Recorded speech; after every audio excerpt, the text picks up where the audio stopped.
بسم اللہ الرحمن الرحیم نحمدہ ونصلی علی رسولہ الکریم۔ حضرت ام سلیم رضی اللہ تعالی عنہ ان خوش نصیب صحابیات میں سے ہیں جن کے بارے میں نبی اکرم صلی اللہ علیہ وسلم نے جنتی ہونے کی بشارت دی تھی۔ ان کا اصل نام رمیثہ تھا۔ ان کے نکاح کا واقعہ عجیب ہے۔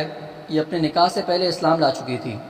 حضرت ابو طلحہ رضی اللہ تعالی عنہ جو بعد میں ان کے شوہر بنے اس وقت تک مسلمان نہیں ہوئے تھے۔ حضرت ابو طلحہ رضی اللہ تعالی عنہ نے کفر ہی کی حالت میں انہیں شادی کا پیغام دیا۔ اس کے جواب میں ام سلیم رضی اللہ تعالی عنہ نے ان سے فرمایا کہ ابو طلحہ، کیا تمہیں معلوم نہیں کہ تم نے ایک ایسی لکڑی کو اپنا معبود بنا رکھا ہے جو زمین سے اگی ہے، یعنی تم ایک ایسی لکڑی کی عبادت کرتے ہو جو زمین سے نکلی ہے۔ تو حضرت ابو طلحہ رضی اللہ تعالی عنہ نے فرمایا کہ ہاں میں جانتا ہوں۔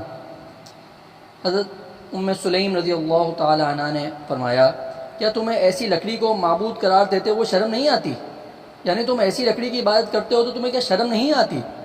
تم جیسے آدمی کا پیغام رد نہیں کیا جا سکتا، یعنی جو تم نے شادی کا پیغام دیا ہے وہ اس کو رد نہیں کیا جا سکتا، لیکن میں مسلمان ہو چکی ہوں اور تم ابھی تک کافر ہو۔ اگر تم اسلام لے آؤ تو مجھے اس کے سوا کوئی مہر نہیں چاہیے، یعنی اگر تم اسلام لے آتے ہو تو مجھے جو تم مہر دو گے تو مجھے وہ مہر میں کچھ نہیں چاہیے، صرف مہر میرا یہی ہوگا کہ تم اسلام لے آئے، یعنی تم مسلمان ہو چکے ہو۔ اللہ اکبر، کتنی بڑی بات ہے۔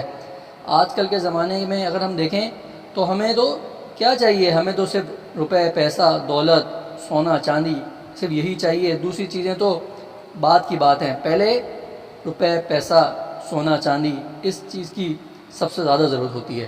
لیکن میرے نبی کریم صلی اللہ علیہ وسلم کے صحابہ کہ ان کا ایمان کیسا تھا کہ انہوں نے یہ چاہا کہ جس مرد سے وہ شادی کرنا چاہ رہی ہیں وہ کافر ہے، اس کا روپے، پیسہ، کسی چیز کی ضرورت نہیں ہے، بلکہ اس کی اگر کسی چیز میں اس کے لیے بہت زیادہ اہمیت کا حامل ہے تو وہ اس کا اسلام لے آنا ہے۔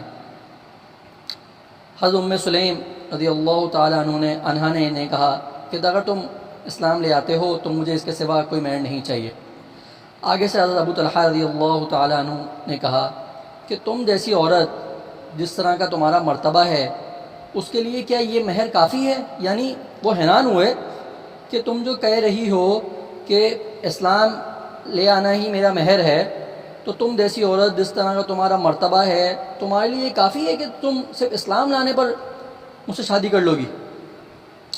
تو حضرت ام سلیم رضی اللہ تعالیٰ عنہ نے فرمایا کہ پھر میرا مہر کیا ہونا چاہیے؟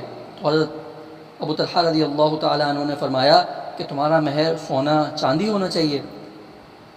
آگے سے بات سننے کی ہے کہ حضرت ام سلیم رضی اللہ تعالیٰ عنہ نے فرمایا کہ یہ سونا، یہ چاندی، یہ مجھے نہیں چاہیے، میں تو تم سے بس اسلام لانا چاہتی ہوں، تمہارے سے تمہارا اسلام چاہتی ہوں۔ حضرت ام سلیم رضی اللہ تعالیٰ عنہ نے فرمایا۔ یہ سن کر حضرت ابو طلحہ رضی اللہ تعالیٰ عنہ کے دل میں اسلام کی محبت پیدا ہو گئی اور وہ نبی کریم صلی اللہ علیہ وسلم کی خدمت میں پہنچے۔ تو آپ صلی اللہ علیہ وسلم نے صحابہ کرام رضی اللہ تعالیٰ عنہ اجمعین کے درمیان بیٹھے ہوئے تھے، ابو طلحہ رضی اللہ تعالیٰ عنہ کو آتے دیکھا تو آپ صلی اللہ علیہ وسلم نے فرمایا صحابہ سے کہ ابو طلحہ تمہارے پاس اس حال میں آ رہے ہیں کہ ان کی آنکھوں کے درمیان اسلام کا نور چمک رہا ہے۔ اس کے بعد ابو طلحہ رضی اللہ تعالیٰ عنہ اسلام لائے اور ام سلیم رضی اللہ تعالی عنہ یعنی رمیثہ کے ساتھ ان کا رشتہ ہوا اور شادی ہوئی۔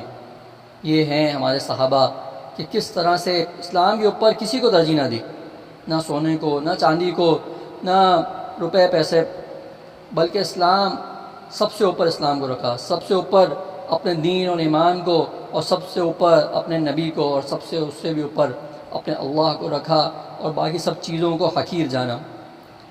اللہ تعالیٰ ہمارے اندر بھی سب سے زیادہ اسلام کی محبت نصیب فرمائیں، اپنے نبی کی محبت نصیب فرمائیں، اپنے اللہ کی محبت نصیب فرمائیں اور اپنے صحابیوں کی محبت نصیب فرمائیں رضی اللہ تعالیٰ عنہم اجمعین۔ وآخر دعوانا ان الحمد للہ رب العالمین۔